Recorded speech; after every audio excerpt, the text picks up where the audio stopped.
교육정보의 모든 것, 교육진담입니다. 안녕하세요. 교육진담 수요 독서 시간입니다. 제가 역사방송을 찍고 이러면서 이제 달라져야 되겠다. 우리 독서방송도 달라져야 되겠다. 뭐 이런 생각을 지금 갖고 있습니다. 너무 재밌다 보니까 내 자신이 막 빨려 들어가는 거예요. 뭐 그분들의 입담에. 그래서 우리 그 오랜 시간을 지금 함께 해온 우리 독서방송도 좀 화이팅을 하기 위해서 제가 막 박수를 먼저 이렇게 막 치기 시작했습니다. 활기가 돕니다. 네네. 그 제 옆에는 오늘도 변함없이 세훈쌤 나오셨어요. 안녕하세요. 네, 안녕하세요. 상현쌤도 나오셨습니다. 안녕하세요. 네, 안녕하세요. 자, 오늘 책은요, 많이들 들어보신 책입니다. 그러나 아마 읽어보신 적은 없는 책일 겁니다. 열하일기라는 책 들어보셨죠? 연암 박지원의 열하일기입니다. 출판사가 작은길 출판사네요. 고미숙 씨가 지금 이걸 번역을 하고 다시 이제 제 그 편역이라고 표현해야 되나요? 이런 거를 이렇게 진행한 책입니다. 그래서 요 책인데 그린비 출판사에서 나온 책이 상하로 돼 있는 책도 있습니다. 그래서 그런 책도 있는데 뭐 둘 다 똑같이 뭐 고미숙님께서 이렇게 편역을 하신 그런 책입니다. 자, 열하일기에 대해서 한번 이야기를 해 주시죠. 이 책을 선정하신 이유는 뭐며 어떤 취지로 이 책을 선정하셨는지 말씀 좀 부탁드릴게요. 일단은 박지원이라는 사람의 이름은 우리가 굉장히 많이 들어봤잖아요. 저도 고등학교 때, 중학교 때, 고등학교 때를 거치면서 박지원에 대한 이름을 굉장히 많이 들은 데다가 대학 때도 제가 그때 수업을 들었을 때 노트를 갖고 있는데 그러니까 실학 관련된 수업을 한번 들은 적이 있어요. 근데 그때도 역시 박지원에 대해서 이렇게 조사를 좀 해봤던 기억이 나는데 조사는 했는데 열하일기를 읽었던 적이 단 한 번도 없었어요. 그러니까 무슨 내용이 써있는지 잘 몰라요. 그쵸? 그냥 실학자, 되게 유명한 실학자. 근데 실학이 뭔지는 배웠는데 실제로 이 사람이 어떤 생각을 담아놓은 건지는 모르니까 이제 그런 식으로 뭐 우리가 보통 이렇게 몇십 년씩 살잖아요. 근데 그러다가 어쨌든 박지원 실학을 대표하는 이 박지원이라는 사람의 열하일기 정도는 그래도 우리가 한번 읽어보고 지나가야 되지 않을까 그런 생각이 약간 의무감 같은 게 좀 있었어요. 그래서 이제 열하일기를 찾다 보니까 이게 분량이 굉장히 많더라고요. 네, 2권이에요. 원래 되게 두꺼워요. 그리고 그러니까 이 책이 진짜 출판사에 거의 따라서는 3권짜리로 나온 출판사도 있고 그래서 양이 되게 많은 이 기획문인 것 같더라고요. 근데 이제 학생들하고 또 같이 읽어야 되기도 하고 그래서 가능하면 약간 엑스를 모아놓은 책이 필요하다라는 생각이 들었는데 그래도 이거를 그냥 막 축약하는 것보다는 원문들을 뽑아가지고 번역을 해서 축약하는 것이 훨씬 더 낫지 않을까 생각을 했는데 열하일기 쪽을 찾아보다 보니까 대부분이 이 고미숙님이 대부분 다루셨던 책들이 대부분이라서 그 중에 하나를 골랐었어요, 이 책을. 그 그린비 출판사죠. 아까 보니까 북드라망이라고 이름이 아마 북드라망? 거기서 그린비에서 처음 이 고미숙 님이 쓴 책이 나왔는데 이후에 이제 아마 판권이 종료가 됐는지 출판사가 바뀐 것 같더라고요. 북드라망이요? 아까 보니까 북드라망이라고. 참 그 이름이 그린비가 난데. 그린비 저기 출판사 약간 저기가 그린비에서 원고를 하다가 없구나. 네, 그렇죠. 그래서 그 그림이 괜찮아요. 그래도 철학하시는 분들이고. 근데 그린비가 원래 뭐 되게 유명한 책 하나를 내다가 거기서 나온 책이 하나 있었는데 그 책이 엎어진 그린비에서 무슨 책이 나왔냐면 삐뽀삐뽀 소아과 그 되게 두꺼운 책 있어요. 약간. 삐뽀삐뽀 그게 거기 그 책이 그 출판사가 망할 수가 없는 출판사인데. 그 책이 딴 데로 옮겨갔나 봐요. 그래서 이거 굉장히 큰 타격을 입었다는 얘기를 들었어요. 타격 정도가 아니죠. 애 키우는 사람들은 그 삐뽀삐뽀 그 책이 사라지면은 그건 끝나는 거예요. 그래서 그것 때문에 그린비가 약간 힘들어졌다는 얘기를 들었어요. 그래도 그렇지 또 이 북드라망으로 또 옮겨가시고 그게 원래 그 상하로 돼 있거든요. 그리고 페이지 수도 너무 두꺼워요. 이 책은 되게 지금 얇은 책인데 그건 페이지가 거의 400페이지 가까이 되거든요. 근데 400페이지가 2권이니까 거의 800페이지예요. 최소 제가 확실히 보장하는데 무조건 700페이지가 돼요. 근데 읽다 보면 되게 재밌어요. 읽다 보면 되게 재밌어가지고 그 책은 좀 한번 도전을 해보는 책이다. 학생들한테 이제 그렇게 이제 이야기를 했는데 이거 딱 보니까 뭐 책이 너무 귀여워요. 귀여운데 300페이지야. 예, 근데 이 책은 읽으면 너무너무 즐거워져요. 막 사람이 막 신나지는 책이니까 이 책은 뭐 즐겁다라는 생각을 갖고 한번 보실 필요가 있을 것 같아요. 우리 상현 쌤은 이 책을 어떻게 읽으셨나요? 그러니까 사실 저도 사실 한국의 고전과는 그렇게 친하지가 않은 것 같아요. 되게 생각만 해도 약간 머리가 아파지고 일단 저는 한문을 잘 모르기 때문에 이게 거리감이 사실 있거든요. 근데 예전에 이제 고등학교 다닐 때도 고전 문학 시간을 가장 괴로워하기도 했고 많이 문학하시는 분이 있고. 근데 이제 작가가 왜 그랬어요? 근데 사실은 이제 그러니까 그냥 물론 읽어야 되는 건 읽겠지만 사실은 그러니까 친숙함으로 봤을 때는 그러니까 사실은 일반적인 한국 문학이나 그러니까 현대 문학이나 아니면 사실 영미 문학이 조금 더 이제 친숙감이 드는 게 사실이거든요. 그냥 이제 재미로 읽는 책을 봤을 때. 그래서 사실 저도 열하일기를 이름은 굉장히 많이 들었죠. 박주원을 모르는 사람은 없고 열하일기를 모르는 사람은 없으니까. 근데 처음 이 책을 피게 될 때까지는 사실 굉장히 이제 많은 난관이 있었던 것 같아요. 내가 이걸 꼭 읽어야 되는가? 재밌을까? 그러니까 일반적인 선입견 같은 것이 있는 거죠. 그러니까 무슨 유학자고 아무리 실학자라고 하더라도 뭔가 이제 좀 되게 도덕적이고 올바른 얘기만 할 것 같고. 맞아요. 그거 되게 큰 것 같아요. 네, 그렇게 있으니까 사실은 정말 읽어야 하는 일이 없으면은 그냥 재미로 피게 되는 종류의 책은 아닐 거라고 생각을 한 거죠. 근데 제가 열하일기를 처음 알게 되고 접하게 된 거는 그러니까 연암 박지원에 대해서 소개하는 짤막한 글을 봤던 것 같아요. 근데 제 생각에 아마 그것도 고민숙 이 선생이 쓴 것이 아닐까 싶은데 연암 박지원이 굉장히 놀기를 좋아하고 실제로 연암이라는 호가 붙은 것도 제비바위로 놀러 다니다가 뭐 붙었다 뭐 이런 식의 얘기가 있고 굉장히 호탕하고 우리가 알고 있는 조선시대 선비와는 굉장히 좀 어떤 면에서 거리가 있는 인물이라는 거를 알게 됐거든요. 그러니까 열하일기가 이런 사람이 쓴 열하일기라는 책은 대체 어떤 책일까 이제 호기심이 처음 든 거죠. 그리고 열하일기를 처음 봤을 때 그러니까 이게 사실 요즘으로 치면은 일종의 여행문이구나. 여행을 다니면서 쓴 이야기구나. 라는 걸 알게 되고 그 안에서 굉장히 이제 소소하게 인간적인 어떤 면이라든가 혹은 그런 발견들 어떤 그런 사소한 여행길에서 얻는 재미들 뭐 이런 면들이 있다는 걸 알게 되니까 굉장히 재밌게 읽을 수 있는 책인 것 같아요. 그래서 방송을 혹시 들으시는 분들이나 뭐 학생들도 그러니까 그 거리감에 대해서 너무 걱정을 하지 않았으면 좋겠다는 생각이 들거든요. 적어도 이 열하일기만큼은. 네. 재밌어요. 굉장히 재밌고 네, 이 책을 읽다 보면 그 역사적인 배경을 조금 이제 가지고 우리가 이 책을 읽다 보면 이 연암 박지원이라는 사람이 현대판 재발 3세예요. 정확하게 얘기를 하자면, 그러니까 이 드라마적인 요소가 있어요. 그러니까는 이때 당시 사실상 집권 세력에 그 소속되어 있는 사람이고요. 집권 세력 소속되어 있는 사람이고 또 이 사람의 손자가 그 박규수예요. 개화파.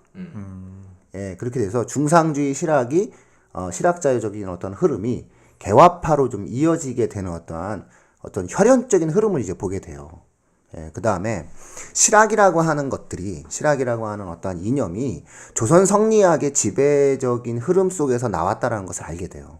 왜냐하면 우리가 생각하는 실학은 조선 성리학과는 전혀 다른 별개의 어떠한 내용으로 이해하지만 사실상 이제 이 책을 읽으면은 이 사람 자체가 기본적으로 조선 성리학자이고 조선 성리학의 흐름을 갖고 있고 지배 계층 속에서 해석상에서의 당시의 어떠한 조선 사회 문제를 해결하고자 하는 새로운 식견을 제시하는 사람이거든요.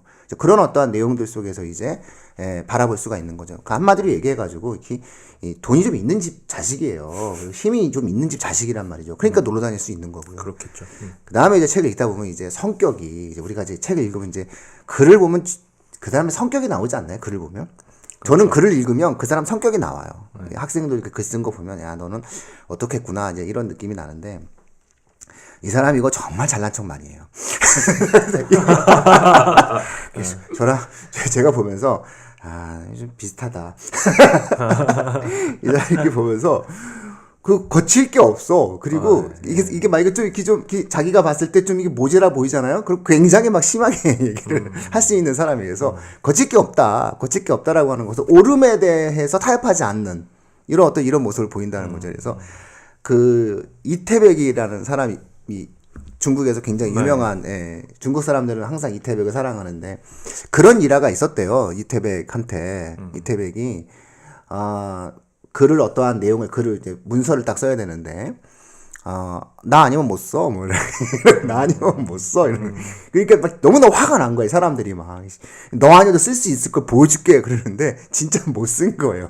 그러니까 이태백이 술을 먹고 와가지고 나 아니면 못 쓴다니까. 이러면서는 술이 취해서 단박에 문장을 적어주니까 어쩔 수 없이 이제 이태백을 인정했다. 이제 이런 어떠한 내용이 있어요. 그래서 그 부류의 인간이 아닌가. 또 한 부류의 인간은 원효대사예요. 네, 원효대사가 이제 그때 당시 이제 세계 학문의 중심지가 당나라니까 당나라에서 이제 책이 나오면 원효대사께서 이렇게 막 번역을 좀 하신대요. 이렇게 막 번역을 하는데 어떤 책이 딱 나왔는데 원효가 이렇게 보더니 이거 신라에서 나 아니면 번역 못 하는데 이렇게 얘기하는데 너무 또 화가 난 거야. 이제 원효가 싫어가지고. 번역 왜 해요?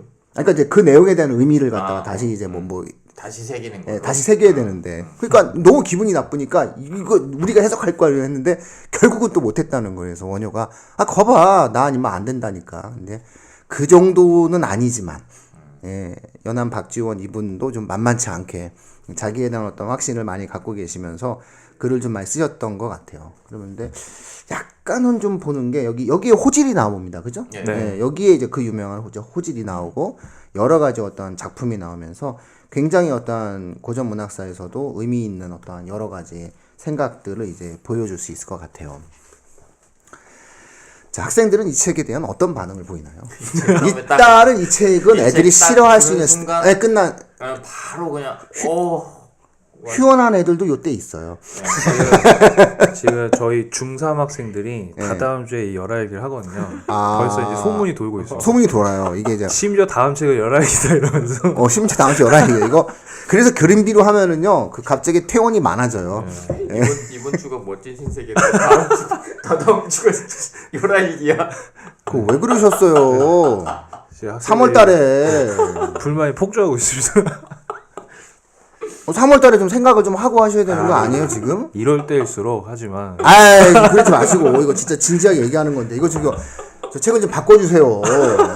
아니, 다 나왔는데 어떻게 바꿔? 일단은, 우리 상현쌤의 능력을 믿고. 이거 좀 다음에는 좀 참고해주세요. 3월 초에는 이렇게 아이들이 좀 이렇게 벅차고 힘들어 할 수 있습니다. 우리야 즐겁지. 근데 저는 이제 열화일기를 되게 재밌게 봤거든요. 이거 어른도 무지 재밌다니까요. 이거 너무 재밌게 봤는데 어른용 책이에요. 진짜 되게 깜짝 놀랐어요. 애들이 되게 힘들게 읽더라고요. 인간의 삶이 참 드러나면서 그 시대에 대한 상이 그려지지가 않아서 그래요. 이게 그러니까 정확하게 어떤 의미인지는 잘 모르겠는데 애들이 어렵다는 표현을 상당히 많이 해요. 그러니까 용어 사용에서도 약간은 옛날 용어들이 있기도 하고, 그러니까 한자어들이 좀 등장하기도 하고 그런 것도 있는데 잘 모르겠어요. 이게 저는 애들이 이것보다 훨씬 더 어려운 책들도 사실은 잘 읽는 경우들이 있거든요. 근데 제가 보기에는 이 책은 진짜 막 술술 넘어가는 책인데도 학생들이 읽기엔 좀 어려운 느낌이 있나 봐요.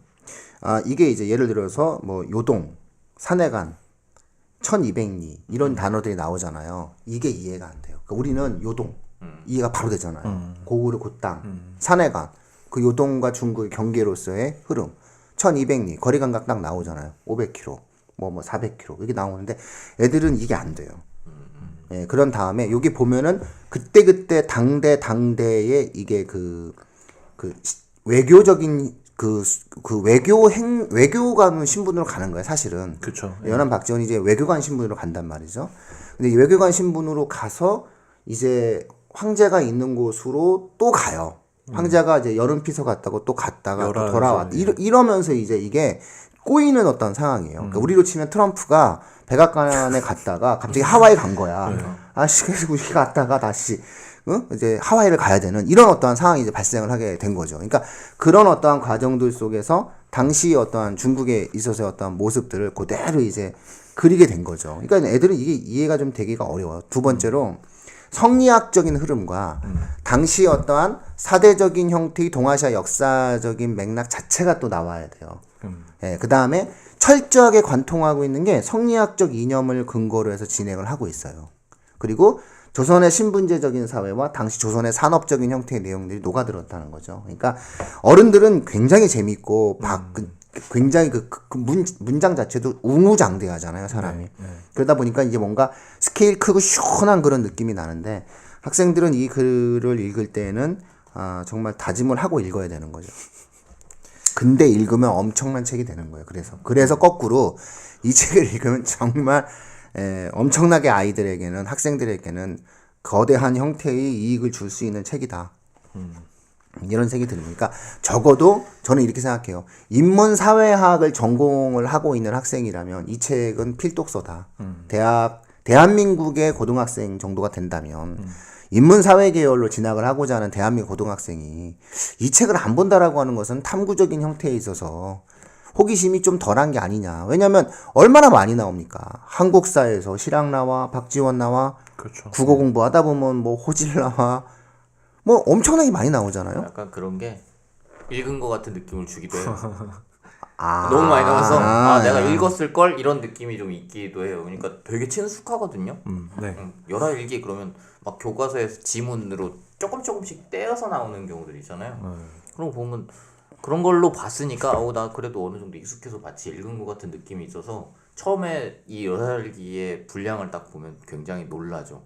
내가 알던 열화일기가 아닌데 이런 느낌이 있어서 굉장히 당혹스러워하긴 하는데 어쨌든 중학생들, 그러니까 3학년 정도 되는 애들이 읽을 수는 있어요. 읽을 수 있고 또 읽고 나서는 실제로 그냥 이 내용을 조금씩만 풀어주면서 읽어주면 그렇게 어렵다고 생각하지 않는 경우들도 있는데 처음 시도가 쉽지 않은 것 같아요.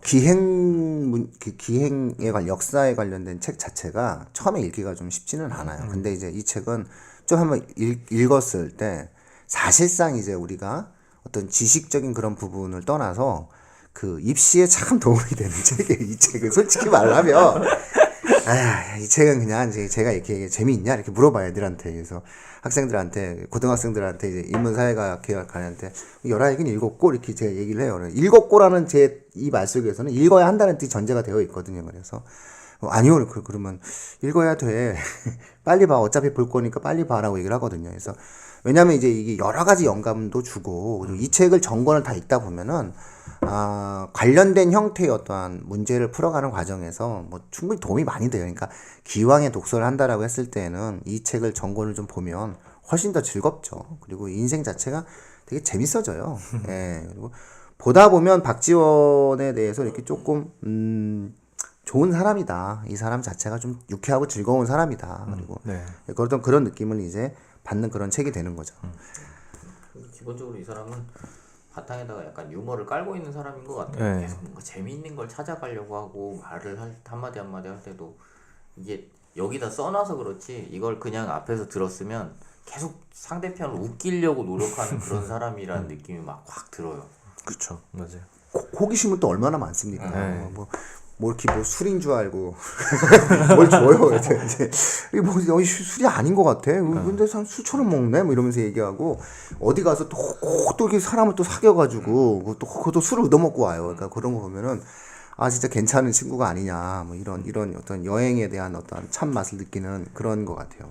책 자체에도 되게 재밌는 에피소드들이 이렇게 나오잖아요. 박지원 의원이 뭐 예를 들어서 뭐 아까 말씀하셨던 것처럼 연경이죠. 그때 도착을 해서 근데 얼마나 힘들었겠어요. 사실 그때 당시에 걸어서 말을 타고 막 정말 힘들게 연경에 딱 도착했더니 황제가 노발대발하면서 왜 조선 사신이 황제 피서신이 열하에 있으니까 안 오는 거냐, 당장 데리고 와라. 이러니까 도착하자마자 다시 길을 떠나게 되는데 다들 이제 너무 힘들어서 이거 어떡하냐, 정말 죽겠다. 근데 이제 박지원이 고민을 하는 장면 있잖아요. 갈까 말까. 사실 박지원은 수행원을 수행하는 입장에서 따라갔기 때문에 굳이 안 가도 되는데 애따 모르겠다 한번 가자 이러고 막 가는 장면이라던가.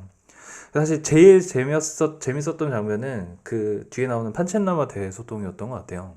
그 이제 달라이 라마에 이어서 이제 그 티베트 불교의 2인자죠. 판첸라마에게 이제 황제가 인사를 시켜주는데 당시 조선의 예법이나 이제 그 명나라와의 이제 그 관계 전통 안에서 사실은 이제 이교도잖아요. 그 티베트 불교가 인사를 해야 되나 말아야 되나 이제 예법을 가지고 이제 엄청 부딪히는데 결국에는 그 문제 때문에 조선 사시들이 만약에 청나라 황제의 청을 거역하면은 중국 내에서 귀향을 갈지도 모르는 처지가 되는데 사실 보통 사람 같으면은 이 큰일 났다 어떡하나 싶잖아요. 근데 이 연한 박주원은 귀향을 간다고? 아, 그러면 더 멀리 여행을 갈 수도 있겠네?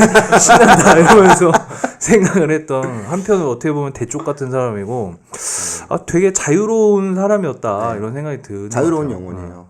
사고가 굉장히 자유롭게 펼쳐지기도 하는데 그걸 이제 자꾸 뭔가 우스갯소리처럼 이렇게 보여주는 경우들이 있어서 저희 이거 읽으면서 약간 재밌었던 게 이렇게 평등안에 관해서 나오는 게 있어요. 네. 어떤 게 진짜 평등 아니냐. 우리가 어떤 것들을 살펴볼 때 자꾸 어떤 색안경을 쓰고 보고 자꾸 자기의 편견에 의해서 보이는 것이 다르게 보이고 이런 것들이 있지 않냐 그러면서 그런 생각을 막 하는데 앞에 소경이 한 명 지나가는 거지. 맹인이 이렇게 딱 지나가는 아 저게 진정한 평등안이로구나. 그죠. 네, 그러니까 그런 사고가 이렇게 확 연결되는 게 굉장히 배운 게 많은 사람이라는 생각도 들고 이게 여행 덕분에 또 그렇게 눈이 띄었다는 생각도 좀 있어요. 예, 벽돌과 수레를 얘기하잖아요. 네. 굉장히 디테일하게 뭔가를 바라보는 사람이에요. 그러니까는 당시 조선 사회 문제에 있어서 굉장히 그 실효적으로 현실에 대한 문제를 되게 많이 생각을 한. 그러니까 우리가 흔히 이제 중농주의 실학자와 중상주의 실학자를 이야기하는데 사실은 이제 그 뭐 내가 중농주의다라고 주장을 한 것도 아니고 내가 중상주의를 주장한 것도 아니에요. 당시에 사회 개혁을 꿈꾸었던 성리학 내에서의 어떠한 사람들의 모습들이었는데 토지라고 하는 것을 근간으로 생각을 하는 사람들은 결국 조선의 문제를 조선의 어떠한 울타리 속에서 이제 해결하려고 한다면 이제 연안 같은 경우에는 시각을 되게 한번 넓게 가져보게 된 거죠. 그래서 공업에 대한 문제를 사실 얘기하는 거거든요. 벽돌. 그러니까 이미 이 시대만 하더라도 그 청나라의 그 생산력이 세계 거의 한 20%에서 25%거든요. 그러니까 당시 청이 전 세계 GDP를 차지하고 있는 비중이. 그러니까 결국은 어떠한 생산력이라고 하는 것들이 아주 굉장히 발전되어 있는 이러한 중국에 있어서의 어떤 청의 문물을 바라보면서 당시 조선의 열악한 산업 생산 시설이라든가 조선에 있어서의 어떤 내용들을 좀 비교해 보면서 왜 안 만들지? 뭐 이러면서 이 얘기를 하면서 이제 움직이는 걸 보면은 이 사람이 결국은 되게 순간순간에 현실에 대한 문제도 많이 고민을 하고 그런 것들에 대한 자기의 어떠한 생각들, 끝없는 어떠한 변화들을 꿈꿨던 사람이구나. 뭐 이런 것들을 이제 알 수 있게 되는 거죠. 그 실학을 이제 우리가 자꾸 실학이라는 이름으로 국사 시간에 배우고 막 이래가지고 실학이라는 게 그 옛날 정말 아까 말씀하셨던 것처럼 무슨 성리학과 동떨어져 있는 그 딱 경계가 그어져 있는 학문처럼 생각을 하는 경우들이 있는데 요새는 또 그런 학자들도 있더라고요. 실학이라는 이름 자체를 안 붙이는 학자들도 생각보다 많이 있어요. 그냥 성리학의 전통을 그대로 따라가되 바라보는 관점이 조금씩 달라지는 거다라고 생각을 하면서 실학이라는 이름 자체를 안 붙이는 경우들도 생각보다 많이 있는 것 같아요. 네, 뭐 어쨌든 뭐 붙이지 않는 그러니까 실학이다라고 하는 거는 결국 실학이라는 이름을 붙이면 마치 조선 성리학과는 다른 맥락이 있는 것 같은. 그러니까 어찌 본다면은 일제 강점기의 역사적인 흐름 속에서 그 어떤 식민지 저생산론에 대한 식민 상한을 극복하기 위해서 억지로 만든 건데요. 사실 우리가 그거 아니어도 식민 상한을 극복할 수 있거든요. 조선 성리학 내에서도 결국 사상과 학문적으로 충분히 근대성을 준비하고 있는 모습들이 있었다라고 그냥 얘기를 하면 되는 거기 때문에. 그런데 이제 보면은 그러다 보니까 이제 학생들 입장에서는 조선 성리학의 기존의 흐름과 마치 어떤 실학의 어떤 생각을 갖고 있었던 사람들이 전혀 다른 세계에 있는 것처럼 느낌이 오는 건데 이 책을 읽으면 자연스럽게 그 사람들이 또 그 사람이고 그 부류 중에서 또 생각을 좀 달리하고 있었던 사람들이 이런 모습들을 갖고 있었구나. 뭐 이런 어떤 내용들을 갖고 이해할 수 있는 것이었던 것 같아요.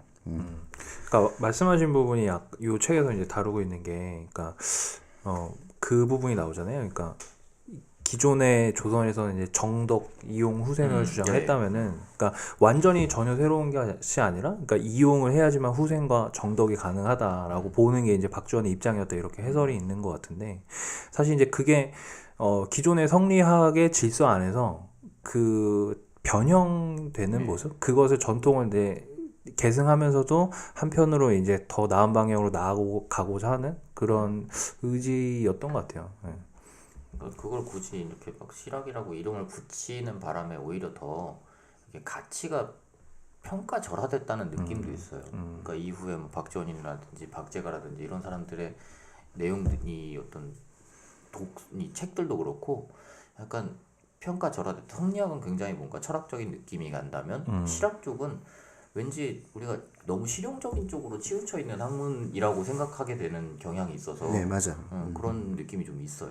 그러니까 마치 과학자와 기술자의 느낌? 예, 네, 맞아요. 이런 느낌인 것 같아요. 근데 실제로 이 사람 약간 기술에 치우치긴 해. 아니 그게 근데 이제 인간에 대한 많은 맞아요. 되게 관찰력 예, 되게 뛰어나고. 관찰이 뭐 아주 엄청나요. 예, 그리고 인간에 대한 어떠한 다양한 해석을 할 수 있는 사람이에요. 그리고 일단 술을 좋아해요 보면. 예, 그러니까 술 좋아하는 게 그냥 그대로 드러나요. 뭐 어디 가서 마시고 어디 가서 마시고 어디 가서 마시고. 예, 정말 행복한 사람이에요. 그러니까 여행을 우리가 기행문들을 이렇게 읽을 기회가 사실 그렇게 많지는 않잖아요. 기행문을 읽을 기회가 언제냐면 자기가 여행 가기 전에 네. 보통 그렇게 해서 기행 그 나라에 대해서 막 찾아보고 읽어보고 하는데 이렇게 통찰력 있는 기행문들을 찾기가 정말 힘들어요. 그렇죠. 거기다가 지금은 이 동네가 다 사라졌잖아요. 그렇죠. 네. 결국 이 책이 갖고 있는 가치는 시간과 공간을 동시에 이해시켜 주는데 이 책이 갖고 있는 진정한 가치는 그거예요. 이 시기의 공간에 대한 이해를 할 수 있다는 거죠. 얼마나 위대한 책입니까? 이 책이 없었다면 그 시대의 공간에 대한 이해를 우리가 하기가 쉽지가 않았다는 거죠. 우리가 뭐 마르코 폴로 동방연문록이라든가 해초의 왕호천축국전 같은 경우가 가치를 갖고 있는 게 그 시기의 그 공간에 대한 기록이기 때문에 그것이 갖고 있는 의미가 되는 거잖아요. 그러니까 예를 들어서 이제 뭐 조선왕조 실록의 승정원 일기에 보면은 날씨부터 이렇게 기록을 한대요. 그러면 그 날씨에 대한 기록에 바람의 세기도 기록이 된대요. 바람이 얼마나 불었다. 그러니까 이게 각이 다 있는 거예요. 그래서 뭐 몇 자짜리 나무가 뿌리채 뽑힐 정도의 바람이 불어 큰 피해를 봤다. 그래서 태풍의 세기를 우리가 예, 그렇죠. 그걸로 확인을 한다는 거죠. 그것처럼 사실은 이것은 단순한 여행기 이전에 네. 우리가 지금 뭐 맛집 찾는 게 아니잖아요. 여기 다 사라졌잖아요. 다 사라졌고 없는데 우리가 이걸로 그림을 그릴 수가 있는 거예요. 결국은 이 시간의 공간, 이 시간에 사라져버린 그 공간을 다시 우리가 이 책이라는 것을 통해서 그 시간으로 내려가고 그 시간 속에 존재하는 그 공간을 이해시킬 수가 있는 거죠. 그래서 인문사회학을 전공하려는 학생은 저는 그냥 읽어라. 네가 한국인으로서 이게 얼마나 고마운 일이냐. 여기에 시험 내에 잘 나오는 것들도 많이 들어있으니 이걸 안 읽고 네가 왜 무슨 책을 읽냐. 뭐 제가 항상 애들한테 하는 얘기가 그런 얘기였어요. 그래서 좀 봐라. 뭐 쓸데없는 책 보지 말고 이런 책을 봐라. 이러면서 이제 이 책이 갖고 있는 가치에 대해서 이제 읽다 보면 또 이 사람이 또 우리가 생각하는 것처럼 이렇게 근엄한 사람은 아니다. 볼만한 사람이니까 읽다 보면 즐거울 것이다. 뭐 이런 어떤 내용들이 좀 생각이 들죠. 그래서 제가 이 책은 1부와 2부를 기획했습니다. 그래서 다음 주에는 여행사 대표님을 모십니다. 그래서 아니, 여기 가보셨나? 그렇죠. 그러니까 여행사 대표 우리보다 나으니까 현직 여행사 대표님을 모시고 이 경로에 대한 현대와 현재와 과거를 비교해가는 그런 어떠한 형태로 11개를 1부와 2부로 나눠서 한번 제가 방송을 하려고 하고 있었습니다. 대표들은 여행 잘 안 다니지 않아요? 영세한 여행사 대표들은 본인이 그 여행사 대표가 이제 뭐 하나투어 사장이 아니라 그 대리 점주죠. 인솔을 하셔가지고 이제 가셔야 되는 거기 때문에 그분한테 제가 얘기해서 전부터 얘기해놨어요. 전부터 제가 뭐라 했냐면 열하일기라는 책을 할 때에는 네가 와서 방송을 해야 한다. 그래서 내가 뭘 알아요? 그러면 너도 대학을 나왔고. 아니 그분 또 오셔가지고 또 여기서 또 방송 한번 하시고 나도 여행 진담을 해야겠어 이런. 지난번 여행 진담 또 하시겠죠, 뭐 그분이. 여행 진담은 마을 진담보다는 훨씬 파괴력이 있을 것 같아요. 예? 마을 진담은 계속 올라오고 지난번에 댓글에 뭐 저희가 좀 약간 좀 순위에 신경 쓰지 않을 때가 있었잖아요. 근데 갑자기 뭐 그 마을 진담 댓글에 우리가 교육 진담을 한번 순위로 이겼습니다. 이런 댓글을 올리셨다고 하더라고요. 우리 지금 그 교육과학기술 분야 1위를 목표로 움직입니다, 저는 사실은 뭘 하든 그 분야에 1위를 하기 때문에. 근데 너무 막강하신 분이라, 그쵸? 네. 그것이 알고 싶다와 그 다음에 많은 사람들의 어떠한 지적인 호기심을 충족시키기 때문에, 어쨌든, 오시면 여행 진담을 또 하실 수도 있을 겁니다. 또 둘이 친해요. 마을 진담하는 친구랑. 그래서 이제, 내용에 대해서 한번 여행사 하는 친구랑 함께 아마 1, 2부로 나눌 겁니다. 그래서 그걸 왜 그런 사람을 데려서 이걸 1, 2부로 하느냐라고 하면은 사실은 이제 이 책을 마음 먹고 읽는 사람이 있을 거예요. 그 친구들에겐 굉장히 의미 있는 책이다.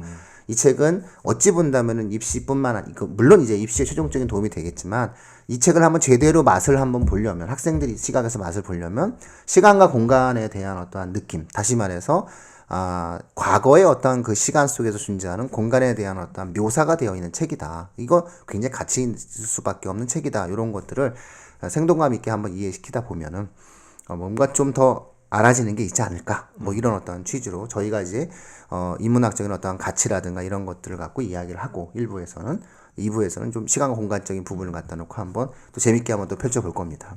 그러니까 저는 이제 이 책을 지금 말씀하시기로 시간과 공간에 관한 좋은 책이다라고 말씀을 하셨는데 제가 이 책을 바라볼 때 굉장히 놀라운 거는 뭐냐면 우리가 보통 막 다양한 관점을 가지고 세상을 봐야 한다라고 얘기를 많이 한단 말이에요. 근데 거기에 대한 예시를 들 게 없어요. 그런 사람들이 별로 없으니까. 그러다가 이제 그런 예시를 들려고 하다 보니 막 철학자들 책을 가져다 쓰고 막 이런데 철학자들 막 여기서 뜬구름 잡는 얘기하고 막 이런 얘기를 하다 보니까 그런 예시를 쓸 게 별로 없는데 이 책이 진짜 그런 걸 굉장히 잘 보여주고 있어요. 다양한 관점이라는 건 어떤 거냐, 그런 관점을 보여주기 위해서 어떤 태도를 가져야 되느냐라는 것에 대해서 이 박지원은 정말 몸으로 굉장히 잘 보여주고 있죠. 자기가 어떤 관점으로 세상의 사물들을 바라보는가 하는 것들이 에피소드마다 너무 새로운 관점들이 있는 거예요. 물론 지금 우리가 보기에는 그게 별로 새롭지 않다고 느껴질 수 있는데 그거를 이 박지원이 살고 있던 시대를 생각해보고 그 사람이 어떤 식으로 눈을 돌렸는지를 보면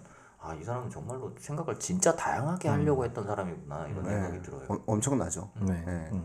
그런 면에서 되게 그 의미 있는 사람이고 또 이분이 또 글 쓰는 걸 좋아한 나머지 이 책을 남긴 게 또 얼마나 고맙습니까? 사실은 되게 고마운 일이에요. 우리 민족 문화적인 유산을 놓고 봤을 때는 되게 고마운 일이고 또 이렇게 힘들게 이것만 갖고 번역하신 분이 고미숙 님이 이것만 갖고 연암 박지원하고만 갖고 거의 한 10년 정도 해서 굉장히 오래 하신 그 어떠한 이 고전보다도 상당히 그 내용적인 형태의 번역의 의미가 굉장히 잘 살려진 형태의 번역을 할 수 있는 작품이 나와 있기 때문에 이 책은 굉장히 필독서예요. 그래서 저는 이 책을 읽히는 건 좋은데 멋진 신세계 다음은 좀 아니었지 않느냐. 3월 달에 3월. 우리도 좀 모집도 좀 신경도 좀 쓰고 해야죠. 우리가 아무리 이게 우리가 막 나간다고 하더라도 올 테만 와라 뭐 이런 아니 무슨 죄송합니다 청취자분들 뭐 운영을 이렇게 해. 올 테만 와라 올 거야 뭐 우리 이렇게 하는데 올 거야 뭐 이런 열화얘기다. 우리 열아에게 올 테만 와라 지난번 멋진 신세계도 했는데 2주 연속 너네 완전 힘들어 뭐 이러면서 올 테만 와라 이러면 이게 좀 걱정이 되는데 그러나 너무나 훌륭한 가치 있는 책이라 어찌할 수 없는 그러니까 개인적으로는 아마 그 아빠들이 되게 좋아하는 책이에요. 그래서 혹시라도 만약에 그 독서를 좋아하시는 아빠가 있다라고 한다면 반드시 아빠와 이 책을 함께 읽고 뭔가에 대한 의미부여를 한다면 되게 재밌지 않을까 이런 어떤 책을 하게 됩니다. 문학사적으로는 이 책에 대한 가치를 어떻게 보고 있나요, 상현 쌤? 뭐 굉장히 높게 보고 있겠죠. 정확하게는 잘 모르겠지만, 그러니까 이 여행 문학의 전통이 사실 우리나라는 조금 희박한 편인 것 같긴 해요. 근데 여행 문화에 봤을 때, 그러니까 제 개인적인 의견으로는 굉장히 가치가 높지 않을까 싶긴 하거든요. 그러니까 결국에는 여행 문학이라는 게 말씀하셨지만 맛집이 어디 있고 여기 가면 무슨 경치가 좋고 사실 이걸 소개하는 게 문학으로서의 가치가 아니라, 그러니까 실제로 거기서 살고 있는 사람들이 어떻게 살고 있는지, 그러니까 이 여행이라는 것은, 그리고 여행에서 다루고 있는 글이라는 게 결국 거기에 있는 사람들, 거기서 살고 있는 사람들의 풍습이 사실은 크게 다르지 않으면서도 그리고 동시에 굉장히 다르다라는 걸 보여주는 것 같거든요. 그러니까 사람이 얼마나 비슷하게 살고 있는가, 그리고 그들이 우리와는 얼마나 다른 가치를 가지고 잘 살고 있는가를 동시에 보여주는 것들이 굉장히 가치가 있는 것 같고, 사실 박지원도 그것을 해내고 있는 것 같아요. 이 책을 통해서. 그러니까 끊임없이 얘기하는 게, 그러니까 박지원은 어디인가 얽매이지 않으면서도 하나의 기준점을 완고한 기준점을 잡지 않잖아요. 그러니까 이럴 수도 있고 저럴 수도 있다라고 계속해서 변화무쌍한 그런 사유를 하기 때문에 그런 점에서 굉장히 주목할 필요가 있지 않을까 여전히 그런 생각이 드네요. 예, 뭐 이 책이 갖고 있는 어떠한 그 의미 있는 가치들이 있습니다. 다만 이제 이 책이 성리학적인 세계관을 배경으로 하고 있고 유학에 있어서의 어떠한 요소들이 있어요. 그것 때문에 학생들이 조금은 어려워할 수도 있습니다. 그러나 하나씩 좀 단어를 찾아가면서 좀 책을 좀 읽어도 되는 거고요. 그러니까 이게 4단 7정론을 기반으로 해서 만들어지거든요. 그러니까 이게 그 성리학에서 그리고 유학의 전통적인 시각, 맹자로부터 이어지는 그 전통적인 시각이에요. 4단 7정론이라는 게 인간에 대한 어떠한 4가지의 마음, 본성에 대한 이해로부터 7가지의 감정에 대한 문제로 인간을 이제 평가하거든요. 그래서 이런 것들이 이제 구석구석 나오면서 이제 어떨 때는 좀 책이 어려운 느낌도 준다라고 하지만 한 번쯤은 도전하고 넘어야 할 책이다. 저는 이렇게 이제 얘기해 줄 수 있을 것 같아요. 저는 이제 이런 열알기나 아니면 우리나라의 고전들을 번역할 때 약간 좀 신경을 써줬으면 좋겠다고 생각하는 게 뭐냐면 저는 이 책을 읽으면서 그런 생각이 들었어요. 박지원이라는 사람이 진짜 글을 썼다면 한글로 우리말로 그냥 우리가 쓰는 지금 현재 한글로 글을 썼다면 이거보다 훨씬 더 부드럽게 얘기를 전개하지 않았을까 하는 생각이 좀 있어요. 그러니까 약간 무거운 느낌이 있긴 있거든요. 그러니까 되게 사용하는 용어들도 우리가 보기에 고어들을 사용하는 그런 경우들도 있는데 박지원은 그걸 의도하지 않았을 거다라는 생각이 있기 때문에 조금 더 우리가 사용하는 말로 바꾸어서 번역을 해주었으면 좀 더 좋지 않았을까 그런 아쉬움은 좀 있어요. 그래서 이제 열알기도 그렇고 이제 우리나라에서 아직 최근에 번역이 됐나? 모민심서가 다 번역이 됐나요? 문민심서는 번역 많이 그러니까 되어 있지 모민심서가 않나요? 이게 그것도 이렇게 축약해서만 번역이 된 것 같아요. 그런 책들도 좀 이렇게 다 번역이 되고 좀 읽지 않았지만 읽은 것 같은 책의 그죠? 대명사. 모민심은 좀 소설로 읽어가지고 그런 경우가 있어요. 문민심서가 아니죠. 소설 모민심서. 그러니까 이제 그 한문 번역이 쉽지가 않대요. 네, 그런 것 같아요. 아마 그 우리 세훈 쌤은 라틴어 번역을 하시지만 조만간 라틴어 번역할 수 있는 사람보다도 이 한문 번역할 수 있는 사람의 수가 적어질 거예요. 더 적어지지 않을까라는 생각이 들어요. 그래서 또 이 세계가 되게 엄하대요. 그 한문 번역의 세계가. 그래서 한 번만 번역을 잘못하면 아예 매장시킨대요. 다시는 번역을 못 한대요. 무서워요, 이 사람들이. 그래서 아니 그게 출판사맘이지 뭐. 아니 그 자기들 세계에서 이제 뭐 이게 번역할 게 이제 국가 행정 쪽으로 이제 네, 그런 게 있어요. 되게 많잖아요. 네. 이제 그러니까 그런 쪽으로 해가지고 이제 번역을 하다 보면 이제 지금은 나이가 많으신 분들이 이제 번역을 하셔서 그런 느낌이 있는데 이제 좀 이제 젊고 역동적인 친구들이 이제 이 부분에 대한 번역이 이루어진다면 한글 세대가 확실한 번역이 이루어진다면 조금 더 어떠한 새로운 형태의 좀 가볍고 유쾌하고 경쾌한 한글의 맛을 살린 번역이 이루어지지 않을까. 뭐 그건 뭐 우리 다음 세대 우리가 이제 지도하는 학생들의 몫이라고 생각을 하고 그런 또 번역이 이루어지려면 지금 우리가 또 이 책을 하긴 해야 되는 거죠.